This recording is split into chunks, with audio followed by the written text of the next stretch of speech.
နေ့အတွက်ကျွန်တော်ဒါရွေးထုတ်ထားတဲ့ကတ်တွေပေါ့နော်ဒီနေ့လဲ collective review ပဲဖြစ်မယ်ဘာလို့လဲဆိုတော့ဒီအပိုင်းတွေပေါ့နော် pick up ပိုင်း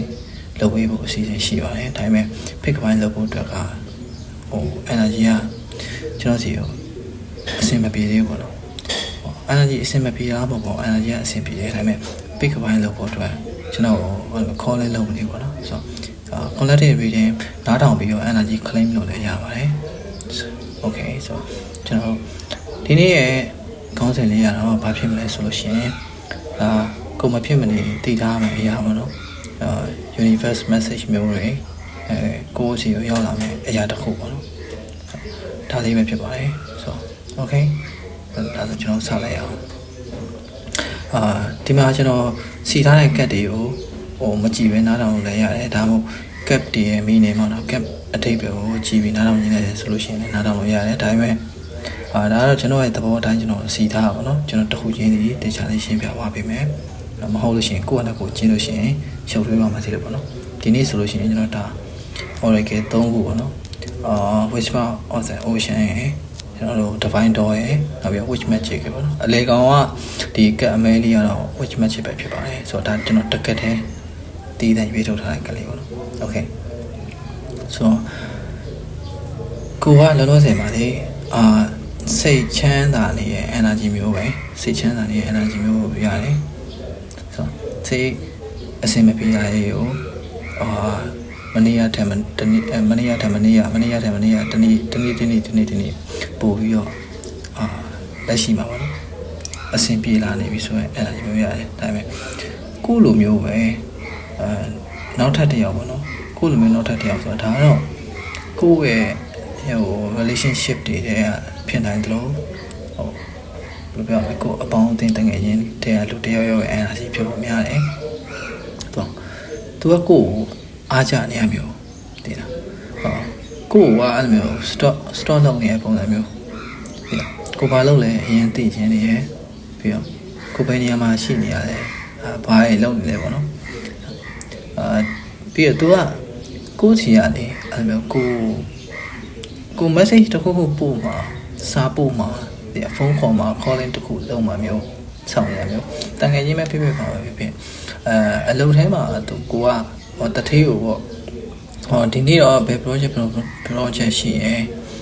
ဒီ project ကျွန်တော်ပြီးပြီလို့ပြောမဲ့အချိန်မှာတထေးစီကဖုန်းကိုစောင့်တာပေါ့နော်တထေးအားဒါမျိုးဒီလိုမျိုးလည်းဖြစ်နိုင်တယ်ဆိုတော့ okay ကျွန်တော်construction ပေါ့နော် construction ထဲမှာလုပ်နေတဲ့လူတချို့တွေကျောင်းတက်နေတဲ့လူတွေဆိုလို့ရှိရင်လည်းဒီနေ့ဖြစ်နေတဲ့အရာလေးတွေပေါ့နော်ဒီမှာ Oracle ဘယ်ဘက်အောင်ဆုံးတောင်လေးရ Oracle လေးရ message ပေးထားပါတယ်ဒါကတော့ကိုယ့်ရဲ့ career life ကိုယ့်ရဲ့ business ကိုအာရုံစိုက်နေလို့ပေါ့နော်ရတယ်လောဆယ်အချိန်ဒီမှာငါတို့ဘာမှမလုပ်ဘူးဒီတနေ့ကိုပုံမှန်လေးပဲဖြတ်သန်းသွားရင်ခြေနဲ့တဲ့ဆိုရလူတွေတော့ကိုဒါ universe ကတင်းတွယ်လက်ဆောင် message တခုပေးထားမှာဖြစ်ပါတယ် enjoy the journey stay present and flexible many changes are going on for you and around you လက်ရှိပြစ္ဆုတ်ပံမှာပဲလင်းလင်းမြဲမြဲ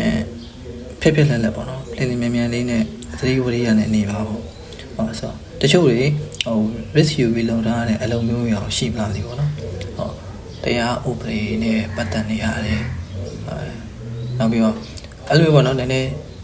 ကြီးမားမားကိစ္စမျိုးတစ်ခုပေါ့စာချုပ်စာတယ်တရားဥပဒေအယောင်းဝယ်တစ်ခုနဲ့လုံနေတဲ့လူမျိုးတွေအတွက်ဆိုလို့ရှိရင်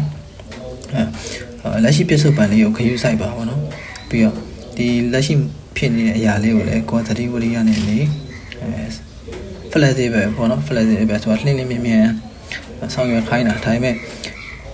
မင်းမပြောင်းလဲမှုတွေအများကြီးရှိတယ်မင်းပေးတာမှာတဲ့ကိုယ့်ရဲ့ဆုံးဖြတ်ချက်အပေါ်မှာမူတည်ရဲဆိုတဲ့သဘောမျိုး maybe isn't like a decision making တင်ပါကိုယ်ဆုံးဖြတ်ချက်ကိုပြောရင်လည်းဟာမျိုးဆိုတော့ပြောင်းလဲမှုတွေလည်းအများကြီးရှိတယ်ဆိုတော့ these changes are not only called ကောင်းတာတွေပဲမဟုတ်ဘူးပေါ့နော်ကောင်းတာတွေပဲမဟုတ်ဘူးဆိုတော့ past necessary မင်းလိုအပ်မဲ့တဲ့အရာတွေကိုလည်းမင်းတည်ယူသွားပါ bring your awareness into the now အခုအချိန်မှာကိုလိုအပ်မဲ့အရာနော် စာမဖြေနေရမျိုးသိလားကိုက test ဖြေနေရမျိုးเนาะpractical လုပ်နေရမျိုးဆိုလို့ရှိရင်တတိနဲ့ပေါ့နော်ဟိုကြောင်းရောက်မှပစ္စည်းမေ့ကြံခဲ့တာမျိုးအလုပ်ဝင်နေရောက်တော့မှ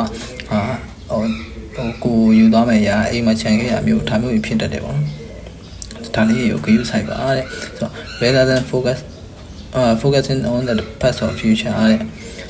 အတိတ်ကိုလည်းပြန်ပြီးတော့မတွေးနဲ့အနာဂတ်ကိုလည်းအရင်မပြောလင်းနဲ့เนาะလက်ရှိ present လေးမှာပဲ focus လုပ်ပြီးတော့ကိုယ့်ရဲ့အလုပ်ကိုเนาะ carry အောင်အာရုံစိုက်ဖို့အတွက်ဒါမှားထားတဲ့ message လေးပေါ့နော် so okay ဆိုဒါကိုယ်ပိုင်လုံးနေတဲ့သူတွေကြောင်းတက်နေတဲ့ကိုယ့်ရဲ့ career ပိုင်းเนาะနိုင်ငံခြားရောက်နေတဲ့သူတွေအတွက်ပေးတာ message ဖြစ်တယ် so okay ကျွန်တော်တို့ relationship ဘက်တွေကိုတောင်းလိုက်ပါတော့ relationship မှာဆိုဘာတွေ့ရလဲဆိုလို့ရှိရင်ဒီအောက်မှာပေါ့နော်4 of 1ရဲ့5 of Pentacles ဒီမှာလူ2ယောက်တွေ့တာလူ2ယောက်ကိုကလေကိုရဲ့ညီကုန်းမောင်နှမเนาะအဲ့လိုမျိုး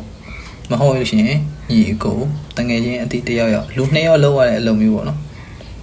ကိုတယောက်တည်းနဲ့မပြီးရဲ့အရာကို content creator မျိုးဆိုလို့ရှိရင်ကိုက script ရေးရတယောက်က video editing လုပ်တယ်ဒါ social media လုပ်နေတဲ့လူတွေเนาะ relationship အတွက်ကကိုနောက်ထပ်တွေ့လာမယ့်လူတယောက်ကဒါမျိုးဖြစ်နိုင်တယ်သူကကိုကိုအားကြတာတည်ရမှာကိုလိုမျိုးဖြစ်ချင်တာဒါပေမဲ့ကိုစီကနေသူ့ကိုပေါ့နော်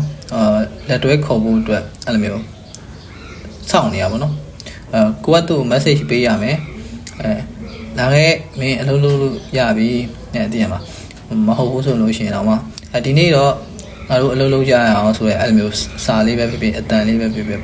တခုခုကိုစောင့်နေရအဲ့ဒါမျိုးပေါ့နော် okay ဒါက relationship တွေအတွက်တချို့ဆိုလို့ရှိရင်အိမ်အောင်ချထားတဲ့လူတွေဆိုလို့ရှိရင်မကြခင်မှာ trip တစ်ခုပေါ့နော်trip တစ်ခုသွားတတ်တယ်4 of 1ဆိုတော့ဒီမှာတော့ဒါ trip energy လို့မြင်ရတယ်ခရီးတစ်ခုခုမှာမိသားစု family life ပေါ့နော်နှစ်ယောက်တည်းလည်းဖြစ်နိုင်တယ်လက်ထဲမှာပန်းလေးလည်းကင်လာတယ်ဆိုတော့ဖယားเจ้าပေါ့နော် temple ရှိတဲ့နေရာတဘာဝတွေအဲ့လိုမျိုးရေတကုံဘာညာတာခါပေါ့နော် waterfall တွေရှိတဲ့နေရာတွေမျိုးကိုနှစ်ယောက်လည်းခရီးသွားတာမျိုးဖြစ်တတ်တယ်ဆိုတော့မဟုတ်ရင်တော့ကိုနဲ့ဒါကိုတစ်ဖက်သူကခရီးသွားခြင်းနေရာမျိုးပေါ့နော်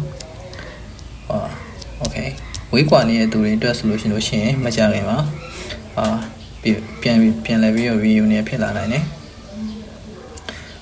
ဒီမှာဆိုလို့ရှိရင်ဒါ relationship တွေအတွက်ပေးထားတယ် oracle လေးပေါ့နော်ဒီပညာဘက်တောင်း oracle ရဆို and explain wonder magical pleasant miracle or coming in your life all your prayer and answer now နဲ့မျက်လက်ဆန်တဲ့ကံကောင်းခြင်းတွေပေါ့နော်မျက်လက်ဆန်တဲ့ကောင်းကြီးမင်္ဂလာတွေကအဲ့လိုမျိုးထူးဆန်းလောက်အောင်ပေါ့နော်ထူးဆန်းသွားလောက်အောင်မင်းဘဝထဲမှာပြောင်းလဲသွားနိုင်တဲ့အရာတွေရှိတယ်နော်ကံကောင်းခြင်းတွေရောက်လာနိုင်ဖို့ရှိတယ်ဆိုတော့ဒီကံကောင်းကြီးမင်္ဂလာတွေကံကောင်းခြင်းတွေကိုမင်းရဲ့ဆူတောင်းနေတဲ့လူ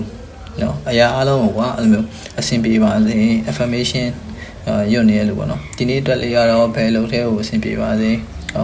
assignment ဖြေထားတဲ့လူကျောင်းတက်ဖို့ဖြေထားတဲ့လူဆိုလို့ရှိရင်လည်းဒီလိုမျိုးပေါ့နော်မင်းဆူတောင်းထားတဲ့အရာတွေကအခုအချိန်မှာအဖြေထွက်နေပါပြီတဲ့တည်ရတချို့သွားနေရတာမျိုးတော့ဖြစ်နိုင်တယ်နော်ခီးသွားရင်းနဲ့လေကိုယ့်ရဲ့ relationship နဲ့ခီးသွားရင်းနဲ့ TV တွေကိုအဲ့လိုမျိုးဝင်ကြည့်နေရမျိုးတည်ရအဲ့လိုမျိုးတော့ဖြစ်နိုင်တယ်ဆိုတော့ဘေးနားမှာကို partner လည်းရှိမယ် energy မျိုးရောရတယ်ပေါ့နော် okay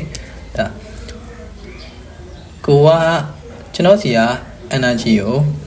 positive vibe နဲ့အဲ့လိုမျိုး claim လုပ်ပြီးရယ်ဆိုလို့ရှိရင်ကိုတယောက်တည်း column လုပ်ထားပါနဲ့ပေါ့နော်ကိုဘေးနားမှာရှိနေတဲ့သူတယောက်ကို energy share လုပ်ပေးလိုက်ပါဒါပိုကောင်းပါပဲပေါ့နော်ဆိုတော့တနေ့မှာပေါ့ကျွန်တော်တို့ဖြတ်သန်းရတဲ့ຢာတွေကကိုတယောက်တည်းနဲ့ဘယ်တော့မှမပြီးပြည့်စုံလေတည်ရမှာအဲ့ဆိုကိုကဒီ positive energy လေးကို reader တယောက်စီကရခဲ့ဆိုလို့ရှိရင်ကိုဘေးနားကလေးသူငယ်လေးပဲဖြစ်ဖြစ်လူကြီးသူမအဖိုးဖွားပေါ့နော်ဘယ်သူမှဆိုကိုယ့်ရဲ့ positive energy လေးက share လုပ်ပေးလိုက်ပါကိုတိုင်းကလည်းဒီ positive energy ကို claim လုပ်ထားရလို့ collab လုပ်ထားရသူဆိုလို့ရှိရင်ဒီနေ့တနေ့မှာကောင်းကောင်းခဲခဲလေးဖြစ်အောင်ပေါ့နော်ကောင်းမွန်စွာနေထိုင်မှုလည်းလိုပါတယ်မဟုတ်လို့ရှိရင်တော့ကိုက positive energy ပေးလိုက်ပြီမယ် share ပိုင်းလုပ်ပေးလိုက်ပေမဲ့တစ်ဖက်သူစီမှာ negative ဖြစ်သွားတတ်တယ်ပေါ့နော် maybe ခါမယ်ပေါ့နော်ဝိတ်တစ်ခုလိုဖြစ်သွားတတ်တယ်ဒါကြောင့်စဉ်းစားဆင်ခြင်သုံးသပ်ပြီးမှ energy share မယ်လုပ်ပါပေါ့ okay ဒါကတော့ relationship တွေအတွက်ပေးထားတဲ့ message ပါ single အတွက်ကတော့ဒီရက်ပိုင်းပေါ့နော်ဒီရက်ပိုင်းတပတ်တစ်လပေါ့နော်တပတ်တစ်လအတွင်းမှာဒီပုံစံ၄တိုင်းပဲဆက်ပြီးတော့ဖြတ်တန်းသွားတာပုံမြင်တယ်ဒီ henchman လည်းပါတယ်ဆိုတဲ့အတွက်ကြောင့်ဒီဗီဒီယိုလာကြည့်ရလူတော်တော်များများတွေကလူတချို့ကတော့single လေးများမယ်နဲ့တူတယ်နော် single များမယ်ကြောင်နေတဲ့လူတွေများလိမ့်မယ်ဒီမှာအဲ့လိုမျိုးခုန marriage like ကလူတွေကိုတိတ်မထွေဘူး energy ကအရင်ရှင်းလင်းနေပေါ့နော်ဆိုတော့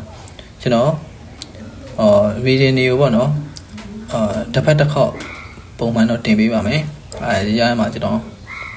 9ရက်ချာတစ်ခါလောက်ပဲဖြစ်ဖြစ်တင်ပေးပါမယ်ပေါ့နော်ကျွန်တော်တခြားလောက်ဆရာကိစ္စအဲ့လိုမျိုးလေးလည်းရှိတော့ကျွန်တော်ကိုအရင်မျှော်နေရဆိုလို့ရှိရင်တော့လေအရင်မမျှော်ပါနဲ့ပေါ့နော်ဒါပေမဲ့personal reading တွေအတွက်ကိုကျွန်တော်တီးတန့်လုပ်ပေးပါမယ်ပေါ့နော်ကျွန်တော် description မှာပဲဖြစ်ဖြစ်နောက် video တစ်ခုကြာရင်ကျွန်တော်ထည့်ပေးခဲ့ပါမယ် personal reading တွေကိုတော့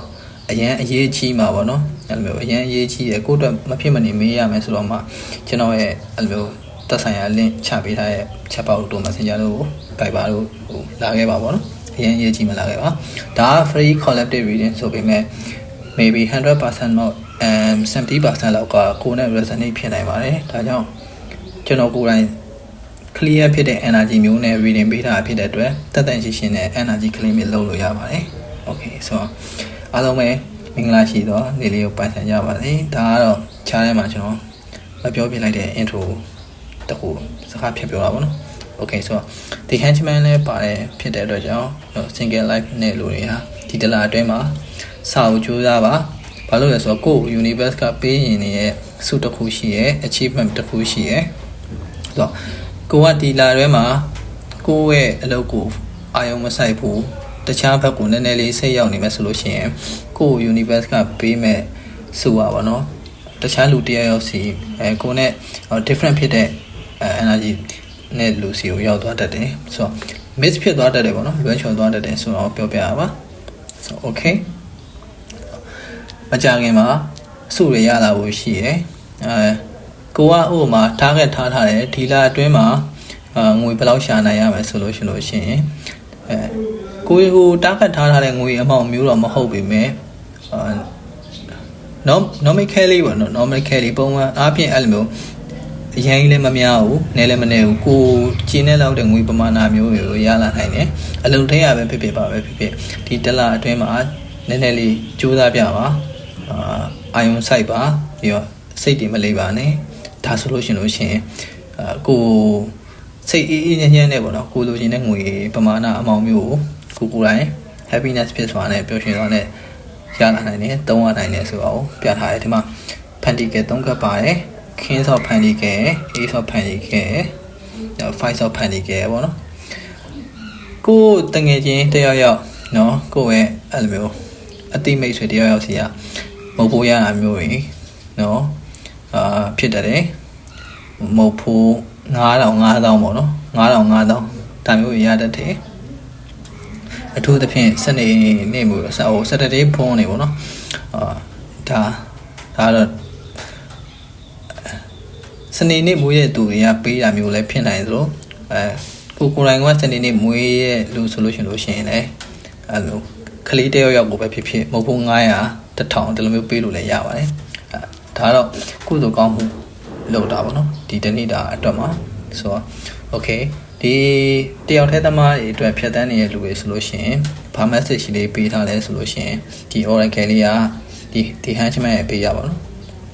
three thought can have a toast to friendship in the afternoon sun 3 cups in happiness 3 cheers at time နဲ့ကိုတယောက်တည်းဖြတ်တန်းနေမဲ့အစာအားတဲ့ကိုဘေးနာရှိတဲ့တငယ်ချင်းအပေါင်းအသင်းနဲ့ပေါ့နော်နေ့လည်ခင်းနေတတာပဲဖြစ်ဖြစ်ပေါ့နော်နေ့လည်ခင်းနေတာတဲ့အချိန်မျိုးပါဖြစ်ဖြစ်ညနေဆောင်နေဝင်ကနေအချိန်ပါပဲဖြစ်ဖြစ်3 cups in happiness ဆိုတော့ခွက်3ခွက်ပေါ့နော်ခွက်3ခွက်ခွက်လို့3ခွက်ကလေးနဲ့ကျွန်တော်တို့energy drink ပဲဖြစ်ဖြစ်water ပေါ့နော်ရေပဲဖြစ်ဖြစ် ကျွန်တော်ရှမ်ပိန်ဝိုင်တစ်ခုခုပေါ့ something ပေါ့ထည့်ပြီးတော့တငယ်ချင်း3ယောက်နဲ့ချီယာဆိုပြီးတော့အော်ပြီးကိုလိုရင်းနဲ့စုတစ်ခုကိုတောင်းလိုက်ပါဒါဆိုလို့ရှိရင်ပြေလာနိုင်ပါတယ်အဲဆိုမလုံပဲနေလို့ရှိရင်မပြေဘူးလားဆိုတော့မဟုတ်ပါဘူးဒါက universe ကကိုပေးထားတဲ့ message ဖြစ်တဲ့အတွက်လုံးလိုက်ရှင်ပို့ပြီးတော့အဆင်ပြေသွားနိုင်တယ်ဆိုတော့ပြောပြတာပါတကယ်ချင်း3ယောက်ပါဘယ်လိုမှဆိုမိသားစုတွေရလည်းရပါတယ်ပေါ့နော်ကိုကalcohol မကြိုက်ဘူးရေတို့ energy drink တို့ပဲတောက်မယ်ဆိုလို့ရှိရင်လည်းခွက်3ခွက်ထဲမှာရေထည့်ပြီးတော့ဘေးနာတကယ်ချင်းတွေကိုချီရဆိုပြီးခပ်ပြုံးပြုံးလေးနဲ့ကိုလိုချင်တဲ့စုတစ်ခုတောင်းလိုက်ပါပေါ့နော်မကြခင်မှာဒါအသေးသားလိုရွယ်လေးပေါ့နော်ဒါမျိုးလေးပေါ့ complete ဖြစ်လာနိုင်တယ် so okay H ပြန်လာနိုင်လားသိကျင်တဲ့သူတွေရှိမယ်လို့လည်းထင်တယ် H ပြန်လာနိုင်လားဆိုလို့ရှိရင်ဒီ Kings of Pentacles ကလက်ရှိချိနေတဲ့ဟို collab တွေထဲကလူတယောက်ဖြစ်လိမ့်မယ်သူကိုယ့်ရဲ့ energy ပေါ့နော်ကိုယ့် energy ဒီ Kings of Pentacles က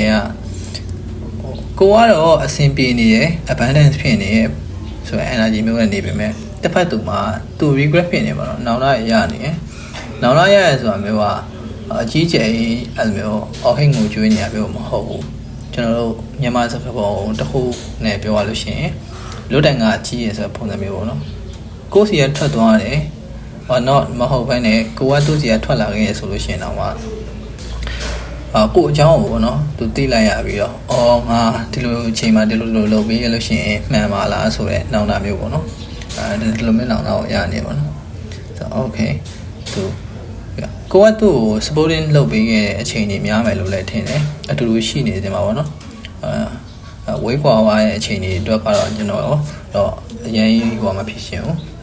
ကိုကသူနဲ့အတူတူရှိနေတဲ့အချိန်တုန်းက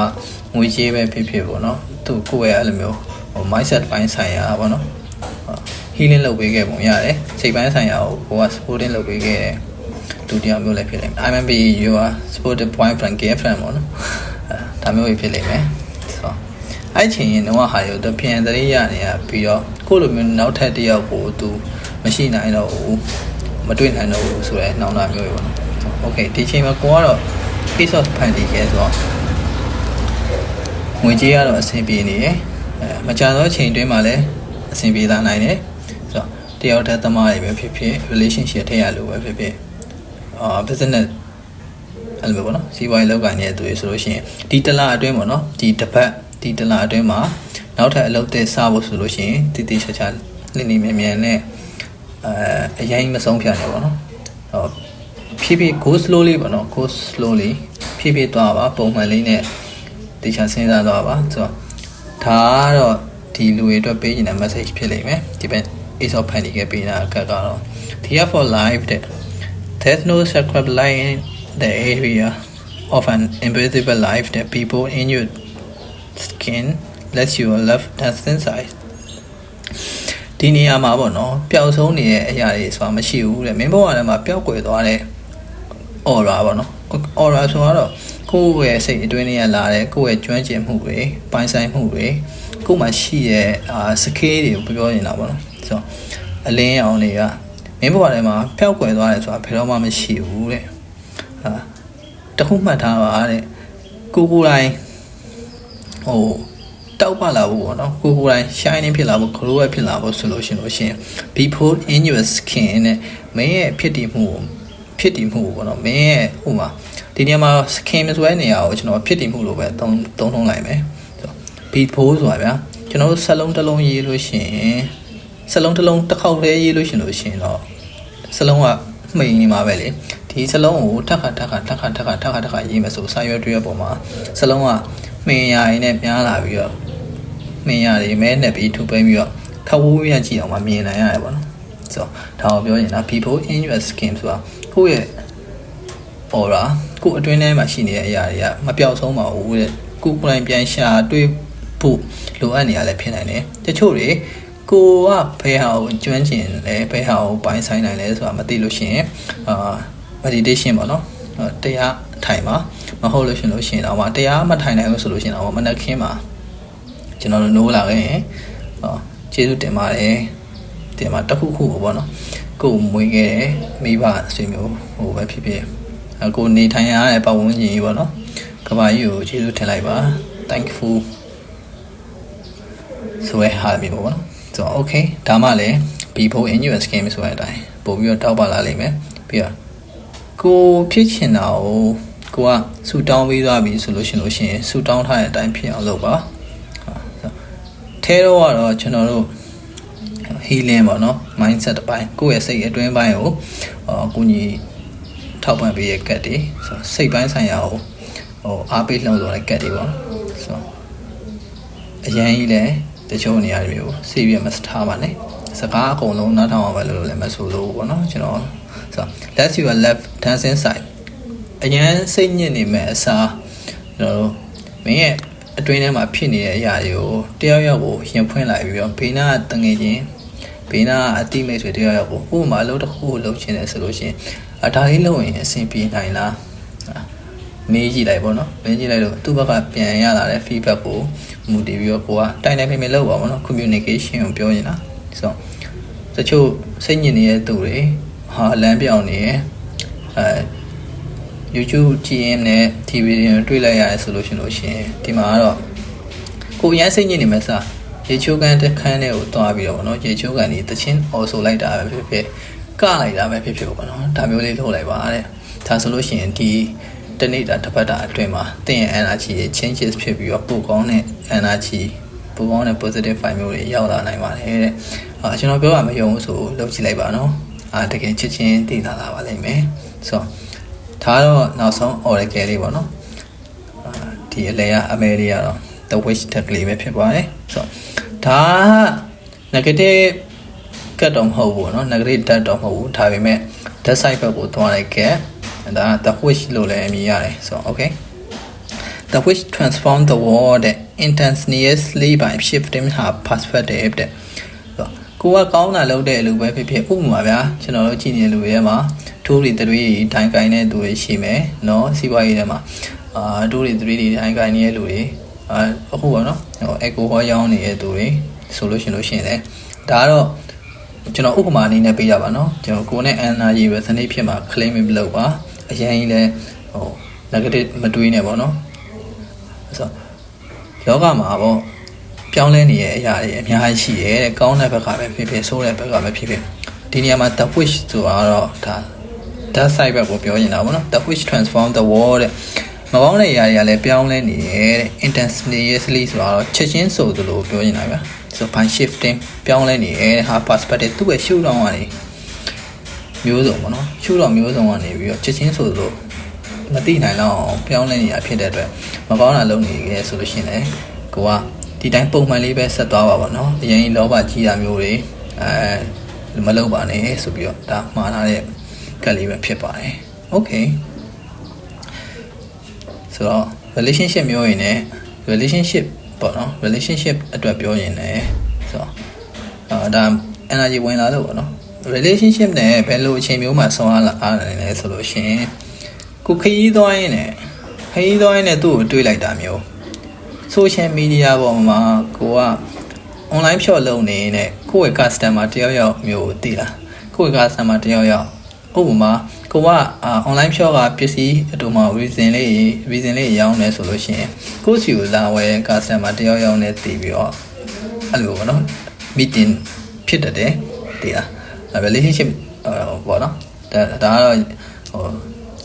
single တချို့နဲ့ကျွန်တော်ရည်သားရှာနေရလို့ပေါ့နော် relationship ရှာနေရလို့ဆိုလို့ရှိရင်အဲ့လိုမျိုးတွေ့တတ်တယ်မဟုတ်ဘဲနဲ့ခရီးသွားနေနေဖျားဘူးတစ်ခုမှတွေ့တတ်တယ်နောက်ပြီးဈေးဝယ်ထွက်နေရင်လည်းပန်းဆိုင်ပေါ့နော်ပန်းဆိုင်အယောင်းဝယ်မျိုးတွေပန်းဆိုင်လိုနေရာမျိုးတွေမှာတွေ့တတ်ပါတယ်ဆိုတော့အားလုံးပဲသဘောကျနှစ်သက်မယ်လို့ထင်ပါတယ်ဆိုတော့ကျွန်တော်ဗီဒီယိုလေးကိုအဆုံးလေးကြည့်ရှုပေးရတဲ့အတွက်လည်းအားပေးတဲ့တယောက်ချင်းစီတိုင်းကိုကျေးဇူးအများကြီးတင်ပါတယ်ဆိုတော့ကျွန်တော်ရဲ့ YouTube channel လေးကို like and subscribe လုပ်အပ်ရင်လည်း subscribe လုပ်ပေးသွားခြင်းဖြင့်ကူညီပေးသွားလို့လည်းရပါတယ်ဆိုတော့အားလုံးပဲပျော်ရွှင်စရာကောင်းတဲ့နေ့လေးတစ်နေ့ကိုပိုင်ဆိုင်ကြပါစေလို့ပြောရင်းနဲ့ပဲဗီဒီယိုလေးကိုဒီမှာအဆုံးသတ်လိုက်ပါတယ်ဆိုတော့အားလုံးပဲဘိုင် guys see you in next video ပတ်ဝန်းကျင်စူညံမှု noise တွေအတွက်တော့ sorry ပါသိခံပြီးနားထောင်ပေးရတဲ့အတွက်ကျေးဇူးအများကြီးတင်ပါတယ် bye bye